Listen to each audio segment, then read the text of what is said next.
BTR Academy Summer Camp 2025 లో English లో first topic parts of speech లో ఈ రోజు థర్డ్ వన్ యాడ్జెక్టివ్ గురించి అయితే ముందుగా తెలుసుకుందాం. ముందుగా యాడ్జెక్టివ్ డెఫినేషన్ చూడండి. an adjective is a word that describes or modifies a noun or pronoun. ముందుగా noun or pronoun అంటే ఏమి? noun అంటే ఏమి? నేమ్స్. pronouns అంటే a word which use instead of a noun is called pronoun. So noun pronoun అంటే తెలుసు కదా. ఇక్కడ యాడ్జెక్టివ్ అంటే ఏంటంటే ఏ వర్డ్ అయితే that describes or modifies a noun or pronoun, ఒక నౌన్ని కానీ లేదా ప్రొనౌన్ని కానీ డిస్క్రైబ్ చేసేటువంటి వర్డ్స్నే యాడ్జెక్టివ్స్ అంటారు. అంటే ఒక నౌన్కి సంబంధించినటువంటి ఏదో ఒక విషయాన్ని చెప్తుండాలా, లేదా ఒక ప్రొనౌన్కి సంబంధించినటువంటి ఏదో ఒక విషయాన్ని చెప్తుండాలా. అలా చెప్పేటువంటి వాటినే యాడ్జెక్టివ్స్ అని చెప్పి అంటారంట. మరి ఎటువంటి విషయాల్ని చెప్తాయంటే కింద ఇచ్చినటువంటి క్వశ్చన్స్కి ఆన్సర్స్ని ఇస్తాయి యాడ్జెక్టివ్స్ అనేటివి. ఫర్ ఎగ్జాంపుల్ వాట్ కైండ్, ఒక నౌన్ ఉంది, ఆ నౌను ఎటువంటిది అని చెప్పి అడిగితే దానికి ఆన్సర్గా మనము యాడ్జెక్టివ్ని ఉపయోగించవచ్చు. What kind of book is this అని అడిగినారు, ఆన్సర్ ఏం చెప్పొచ్చు?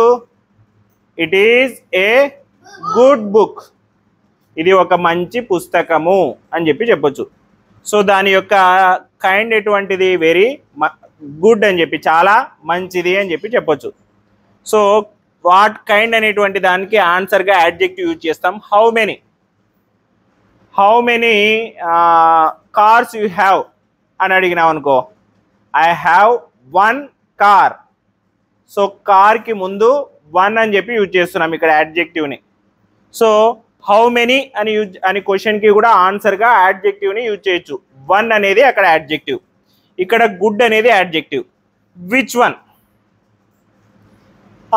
One I have to buy అని చెప్పి అడిగినారనుకో, which one I have to buy, you can buy a bicycle అని చెప్పి చెప్తున్నాం.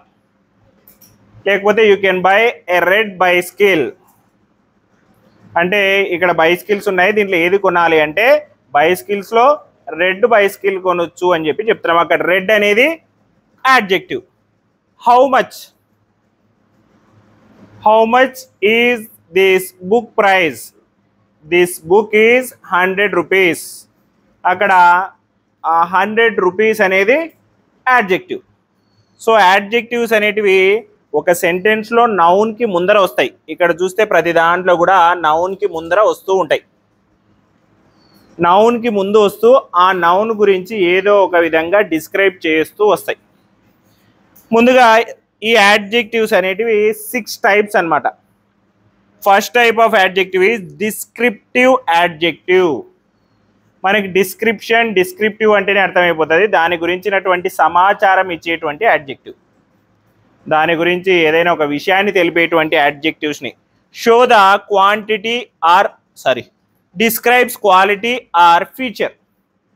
డిస్క్రిప్టివ్ యాడ్జెక్టివ్స్ ఏం చేస్తాయి? వాటి యొక్క క్వాలిటీని గురించి, దాని యొక్క ఫీచర్ని గురించి చెప్తాయి. ఫర్ ఎగ్జాంపుల్ ఒక గర్ల్ గురించి చెప్తున్నాం, she has a beautiful smile. She has A question ఏమని అడిగిండొచ్చు? హౌ ఈజ్ హర్ స్మైల్ అని చెప్పి అడిగినారు. సో ఇక్కడ స్మైల్ గురించి మనం డిస్క్రైబ్ చేయాలి, స్మైల్ని డిస్క్రైబ్ చేయాలి. ఏమని డిస్క్రైబ్ చేపిస్తున్నాం? She has a beautiful smile. మరి దాంట్లో యాడ్జెక్టివ్ ఏమి? బ్యూటిఫుల్ అనేది ఇక్కడ యాడ్జెక్టివ్. ఈ యాడ్జెక్టివ్ ఏ నౌన్ ముందర వచ్చింది? స్మైల్ అనేటువంటి నౌన్ ముందర వచ్చింది. సో స్మైల్ని ఇక్కడ స్మైల్ యొక్క క్వాలిటీ ఆర్ ఫీచర్ని డిస్క్రిప్టివ్ చేస్తుంది కాబట్టి వీటిని డిస్క్రిప్టివ్ యాడ్జెక్టివ్స్ అని చెప్పి అన్నారు. Next quantitative adjectives. Quantitative adjective ఏం చేస్తాయంటే ఒక సెంటెన్స్లో నౌన్ యొక్క క్వాంటిటీని కానీ అమౌంట్ని కానీ చెప్తాయి. For example how many brothers you have, I have 2 brothers. ఈ రెండిట్లో నౌన్ ఏది? బ్రదర్స్. బ్రదర్స్ వచ్చేసి నౌన్. నౌన్ని ఎలా డిస్క్రైబ్ చేస్తున్నాం ఇక్కడ? 2 అనేటువంటి నెంబర్తో డిస్క్రైబ్ చేస్తున్నాం. అవునా? ఏం చేస్తున్నాం ఇక్కడ? క్వాంటిటీని చెప్తున్నాం. హౌ మెనీ బ్రదర్స్ అంటే ఐ హ్యావ్ 2 బ్రదర్స్ అని చెప్పి చెప్తున్నాం. నెక్స్ట్ థర్డ్ వన్ వచ్చేసి demonstrative adjective. Point out specific nouns. Demonstrative యాడ్జెక్టివ్లో ఏం చేస్తారంటే ఒక నౌన్ యొక్క ప్రత్యేకతని గురించి చెప్తారు. డెమాన్స్ట్రేషన్ అంటే అదే కదా, ఒక విషయాన్ని గురించి ఎక్స్ప్లెయిన్ చేయడం. నేను చెప్పుకున్నాం ఈ మార్కర్ గురించి, నేను ఈ మార్కర్లో ఉన్నటువంటి మంచి విషయాల్ని చెప్తే దాన్నే డెమాన్స్ట్రేషన్ అంటారు. సో డెమాన్స్ట్రేషన్లో ఏం చేస్తారు? స్పెసిఫిక్ నౌన్స్ గురించి పాయింట్అవుట్ చేస్తూ చెప్తారు. This book is interesting. ఈ సెంటెన్స్లో నౌన్ ఏది? బుక్. బుక్ని డిస్క్రైబ్ చేసేటువంటి వర్డ్ ఏది? ఇంట్రెస్ట్. ఇది వచ్చేసి యాడ్జెక్టివ్. నెక్స్ట్ అండి పొసెసివ్ యాడ్జెక్టివ్. పొసెసివ్ యాడ్జెక్టివ్స్ ఏం చేస్తాయంటే షో ఓనర్షిప్స్ ఆర్ పొజిషన్. ఈ పొసెసివ్ యాడ్జెక్టివ్స్లో ఏం చేస్తాయంటే ఓనర్షిప్ని కానీ పొజిషన్ని గురించి కానీ చెప్తాయి. When you by your car అని చెప్పి అడిగినాం, నువ్వు ఎప్పుడు కొన్నావు నీ కార్ని అని. నువ్వేం చెప్తున్నావు? My car is new. ఇక్కడ కార్ నౌనా యాడ్జెక్టివా? నౌన్. న్యూ అనేది యాడ్జెక్టివ్. నీ కార్ని డిస్క్రైబ్ చేస్తున్నావు కొత్తది అని.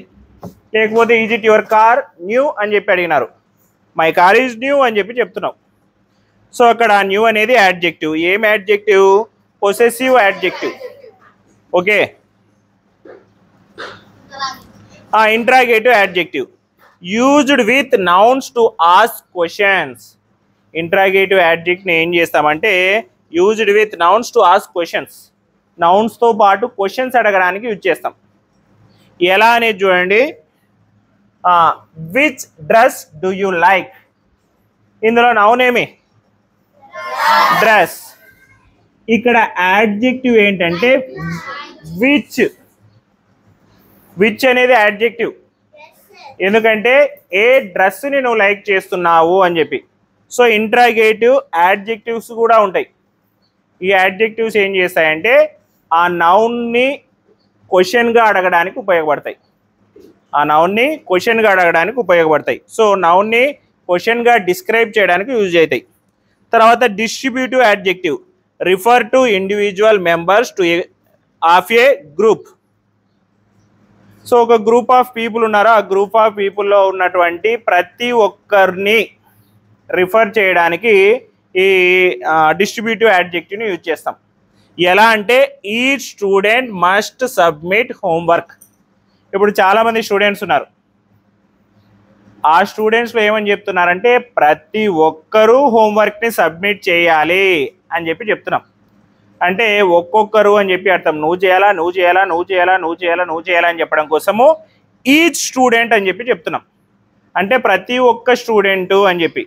సో అలా చెప్పేటువంటి వాటిని డిస్ట్రిబ్యూటివ్ యాడ్జెక్టివ్స్ అని చెప్పి అంటావు. మొత్తానికి సింపుల్గా యాడ్జెక్టివ్ ఏం చేస్తుంది అంటే ఒక నౌన్ని డిస్క్రైబ్ చేస్తుంది. సెంటెన్స్లో నౌన్ ముందర ఉంటూ ఆ నౌన్ యొక్క క్వాలిటీని కానీ క్వాంటిటీని కానీ షేప్ని కానీ సైజ్ని కానీ కలర్ని కానీ నెంబర్ని కానీ ఇలా డిస్క్రైబ్ చేస్తూ వస్తుంది. ఓకేనా?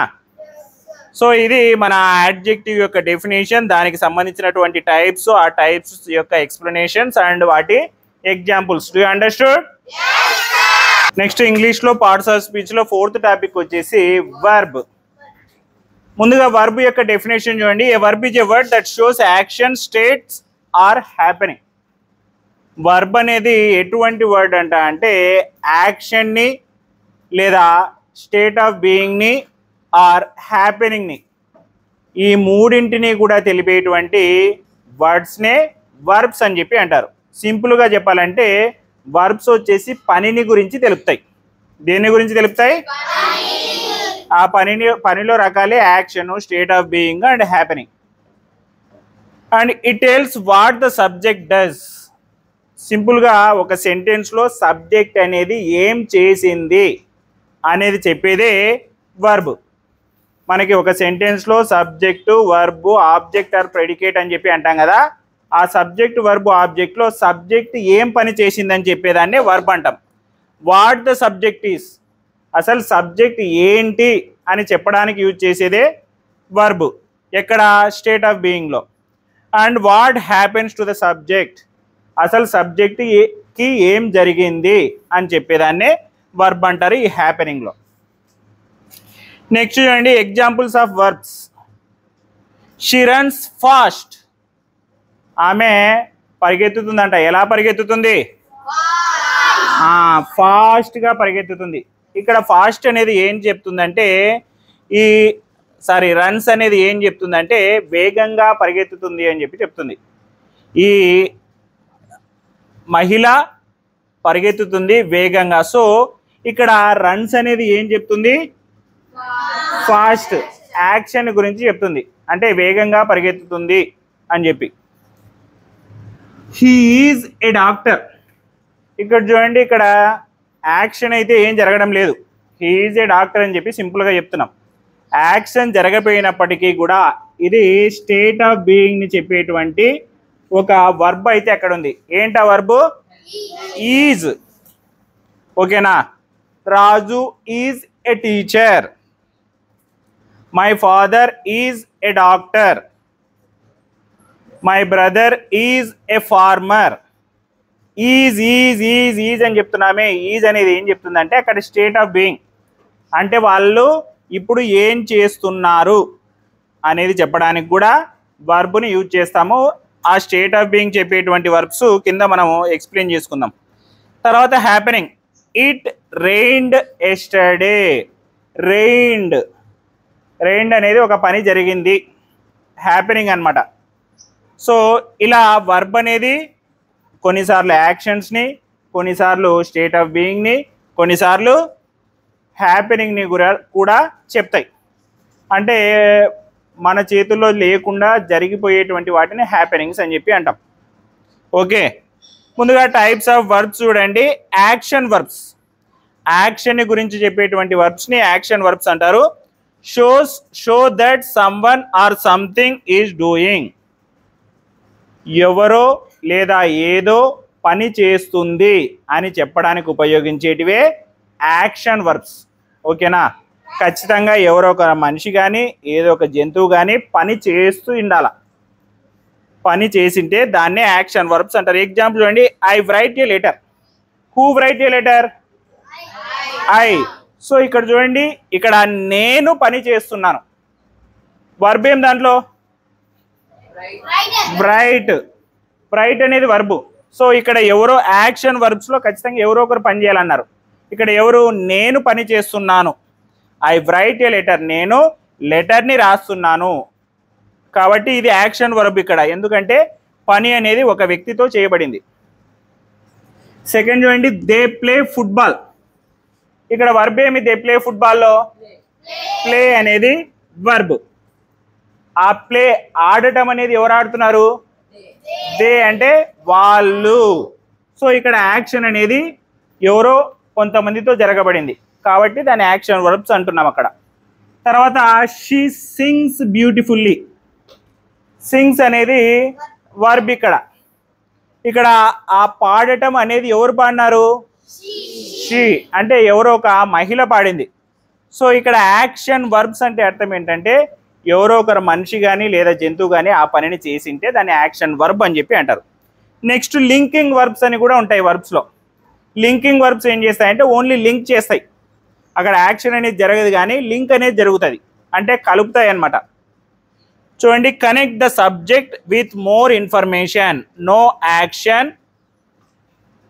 Action is happen. ఇక్కడ ఏం చేస్తుంది అంటే సబ్జెక్ట్ని కొంత ఇన్ఫర్మేషన్తో కలుపుతాయి, యాక్షన్ అయితే జరగదు కానీ సబ్జెక్ట్ని కొంత ఇన్ఫర్మేషన్తో కలుపుతాయి కాబట్టి వీటిని లింకింగ్ వర్బ్స్ అని చెప్పి అన్నారు. ఎగ్జాంపుల్ చూడండి, he is tired. He is tired, అతను టైర్డ్గా ఉన్నాడు. And the cake smells delicious. Smells. తర్వాత యు సీమ్ హ్యాపీ. సీమ్, నువ్వు చూడ్డానికి హ్యాపీగా ఉన్నావే అని చెప్పి దాని అర్థం. చూడ్డానికి నువ్వు హ్యాపీగా ఉన్నట్టున్నావు అని చెప్పి అర్థం. సో ఇట్లా లింకింగ్ వర్బ్ చూడండి, is, are, for example they are looking happy, వాళ్ళు చూడడానికి చాలా సంతోషంగా ఉన్నారు. Was, were, seem, become, feel, appear are common linking verbs. So వీటిని కామన్ లింకింగ్ వర్బ్స్ అంటారు. కామన్గా లింకింగ్ కోసం ఉపయోగించేటువంటి వర్బ్సే ఇవి. Next helping verbs. ఈ హెల్పింగ్ వర్బ్స్ని యాక్సిలరీ వర్బ్స్ అని కూడా అంటారు. ఈ హెల్పింగ్ వర్బ్స్ని ఏం చేస్తామంటే టెన్స్లో సెంటెన్స్ని మీనింగ్ఫుల్గా తయారు చేయడం కోసం యూజ్ చేస్తాం. చూడండి, help the main verbs to form different tenses, questions or negatives. అసలు ఈ హెల్పింగ్ వర్బ్స్ని దేనికోసం ఉపయోగిస్తారంటే టెన్సెస్లో సెంటెన్స్ని మీనింగ్ఫుల్గా తయారు చేయడానికి, దాంతోపాటు క్వశ్చన్స్ని అడగడానికి. Is it A marker? అవునా, ఇక్కడ ఏం చేశానంటే ఈజ్ ఇట్ అనేది అక్కడ క్వశ్చన్ని అడగడానికి యూజ్ చేసిన. నెగిటివ్గా కూడా అడగచ్చు. ఈజ్ ఇంట్ ఏ మార్కర్? ఇది మార్కర్ కాదా? ఎస్, ఇది మార్కరే. అవునా, సో పాజిటివ్గా లేదా నెగిటివ్గా క్వశ్చన్ చేయడానికి, మరియు టెన్సెస్లో సెంటెన్స్ని మీనింగ్ఫుల్గా ఏం చేస్తాం? ప్రజెంట్ టెన్స్లో ప్రజెంట్ కంటిన్యూస్లో యామ్, ఈజ్, ఆర్, పాస్ట్ కంటిన్యూస్లో వాజ్, వర్, ప్రజెంట్ పర్ఫెక్ట్లో హ్యావ్, హ్యాజ్, పాస్ట్ పర్ఫెక్ట్లో హ్యాడ్, ఇవన్నీ కూడా హెల్పింగ్ వర్బ్సే. ఈ హెల్పింగ్ వర్బ్స్ని దేనికోసం ఉపయోగిస్తామంటే సెంటెన్స్ని మీనింగ్ఫుల్గా తయారు చేయడానికి, క్వశ్చన్ని తయారు చేయడానికి, నెగిటివ్ క్వశ్చన్ని తయారు చేయడానికి, నెగిటివ్ సెంటెన్స్ తయారు చేయడానికి. She is running fast. ఇక్కడ చూడండి, షీ ఈజ్ రన్నింగ్ ఫాస్ట్. ఇక్కడ ఈజ్ అనేది హెల్పింగ్ వర్బ్, రన్నింగ్ అనేది వర్బ్. మరి ఈజ్ అనేది ఎందుకు ఉపయోగిస్తున్నామంటే అక్కడ ప్రజెంట్ కంటిన్యూయస్ అని చెప్పడానికి. షీ ఈజ్ రన్నింగ్ ఫాస్ట్ అంటే ఆమె ఇప్పుడు పరిగెత్తుతుందని, షీ వాజ్ రన్నింగ్ ఫాస్ట్ అంటే నిన్న పరిగెత్తింది అని, గతంలో పరిగెత్తిందని. ఒక హెల్పింగ్ వర్బ్ చేంజ్ చేస్తే ఆ సెంటెన్స్ అర్థం మారుతుంది. ఇప్పుడు తెలుగులోనే ఆమె రాస్తుంది. ఏ కాలం అది? వర్తమాన కాలం. రాసింది భూతకాలం. రాస్తుంది, రాసింది, దీనికి అర్థం మారిపోయింది. అవునా, ఒకటి వర్తమానమైంది, ఒకటి భూతమైంది.